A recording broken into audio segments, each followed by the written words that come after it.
I would try to give you snippets or images or portrayals of grace. So, tatlong bagay yan yung gusto kong tignan natin. So, itin ko, no? Grace is unmerited favor. It is showing love and kindness to someone who does not deserve it. So, it is as if saying, getting something you don't deserve. Kasi yung mercy, not getting what you deserve. Yun yan, di ba? Sabi, ang mercy ng Panginoon, hindi ka niya binigyan na kung ano yung karapat-dapat sa iyo. Hindi ka niya binigyan ng kamatayan. Pero yung grace, you get something, or you do not, tama ba? Grace is you get something you don't deserve. Mercy, you do not get something you deserve. Okay? Medyo balik ka rin nila sa utak niyo para okay, what? First portrait of grace that I would like us to look into or to examine is that of reversal. Pag sinabing reversal, isang motif ito sa scripture. No? Pag sinabing reversal, yung baliktad, kabaliktaran. Great reversal is a motif in the scripture. So, ang grace, parang ganun din. Reversal siya. Bakit? Sabi nga rin sa scripture, you were once darkness, now you are light. You were chained, now you are free. Sabi nga rin sa Old Testament, dati you were not a people, but now you are a people and the people of God. That's grace. Grace at work. Nababaliktad sa yung mundo. Okay? Dati kang nakakulong, ngayon malaya ka dahil sa grasya. Dati kang patay, ngayon ikaw ay buhay. That's grace. That is an image of God's grace at work. Let's read Romans 5:21. Again, dahil yun akong assistant din. Ate Bidyo, pwedeng pakibasa yung Romans 5:21.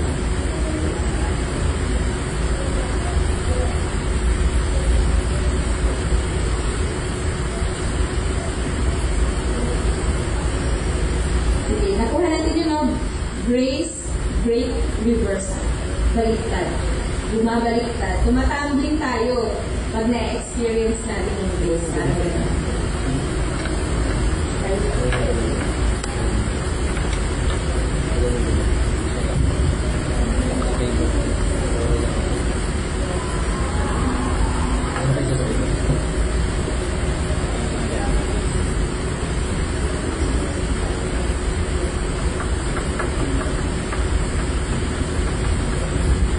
Romans 5:21. So that just as sin reigned in them, so also grace may reign through righteousness to bring eternal life through Jesus Christ our Lord. May sin, death. Equivalent ng sin, death. Okay. Righteousness, life. And through the cross, we who are sinners became righteous because of Christ. So, the cross, the symbol of shame, the symbol of death, for us who have been given grace, the cross has now become a symbol of life and glory. Diba? Contrast, baliktad. Grace, when dispensed, results to great reversals. Halimbawa, merong gumawa sa atin ng kasamaan. Nasaktan talaga tayo. Talagang nag-take ng time bago tayo makapag-forgive. Minsan ang call sa atin ng Panginoon is not only to forgive, but to extend grace. Ang hirap nun, di ba? Okay na Lord, pinatawad ko na siya, pero pwede huwag ko na lang siyang kausapin. Minsan ang call sa atin ng Panginoon, no, don't just forgive. you extend grace. So when that is dispensed, something happens. Not only in the heavenlies, but in the physical realm. Tama ba? May na-experience na kayong gano'n? Yung meron kayong tao na kung pwede lang hindi ko na kausapin. Pero dahil sumunod kayo sa Panginoon, na-experience mo yung blessing, yung favor, yung richness ng grasya ng Diyos. So when, and that person has been transformed because of your grace, extension of grace, because of your kindness. Sometimes, ano tayo, hindi. Traidor. Traidor niya ako. Traidor. Ano siya yung traidor niya ako, traidor. Parang gano'n, an eye for an eye. Ganun kasi yung kalakaran ng mundo eh. The world says, kailangan makipagsabayan ka. Pero alam natin yung scripture, no? Pag sabi nga sa scripture, pag ginato ka ng bato, nakakatawa, di ba ang absurd? Pero that is what the scripture is saying. Okay? Secondly, grace is paradoxical or paradox siya. Pag sinabi mong paradox, yun, absurd, puzzling, at illogical. Pwede ba yun? So you hear phrases in the scripture like strength in weakness. When you are poor, you are rich. We are most free when we abandon ourselves to God. Okay? We now know that grace defies reason. It defies common sense. Kaya hindi siya madaling gawin. Kasi most of us are operating with our logical, finite minds. Gusto natin yung nakakwenta natin, nakakalkula natin. And when we are called to do something that is illogical, then matatalanda tayo. Pero yung grace ng Panginoon, yung grasya ng Panginoon, ay paradox. Illogical siya. It defies common sense. Illogical siya dahil ang mind natin hindi kagaya ng mind natin. Panginoon. Sabi niya, for my thoughts are not your thoughts. My ways are not your ways. Okay?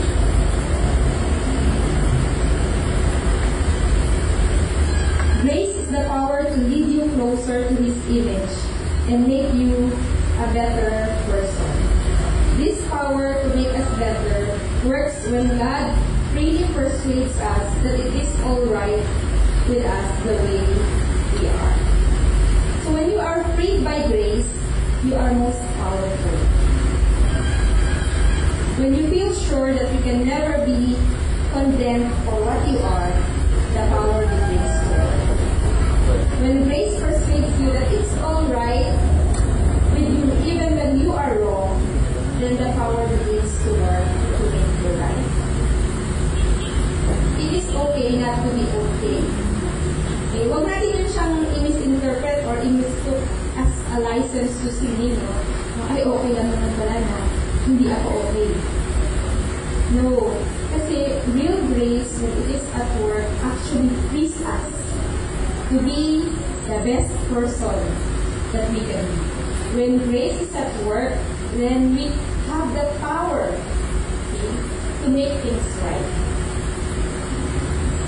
Minsan kasi, yung kanina sabi ni Pastor na hindi ako karapat-dapat, yung iba talagang tumitigil na sila doon. Hindi ako karapat-dapat, alaga. Parang gusto mong sabihan ng gano'n eh.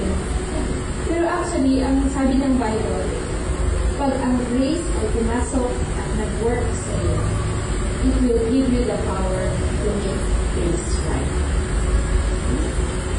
So the grace of God will give us the power to make things right. But you have to recognize first that it is not okay, that you are not okay.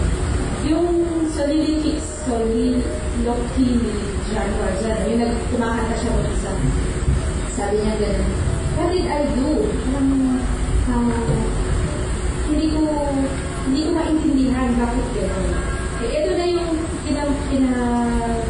pinagisnan ko, itong mundo na yun. Pero bakit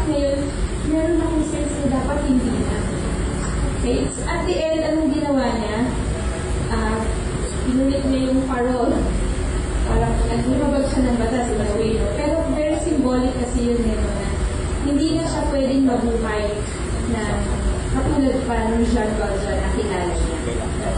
Filled with hate, filled with darkness, etc. Sabi niya ganun, since I was touched by this man, hindi na pwede. So parang ganun din yung grace. When we have received God's grace, we cannot afford to be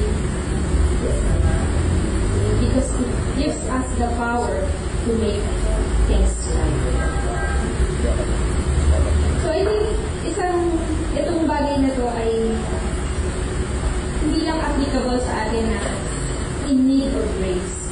When we also see brothers or yung mga loved ones natin na parang ilan ba matatapos ko ako personally yung journey ko gano'n mo. Like you are really praying for somebody, asking the Lord, Lord, please intervene, mag-work ako sa buhay nila. And sometimes parang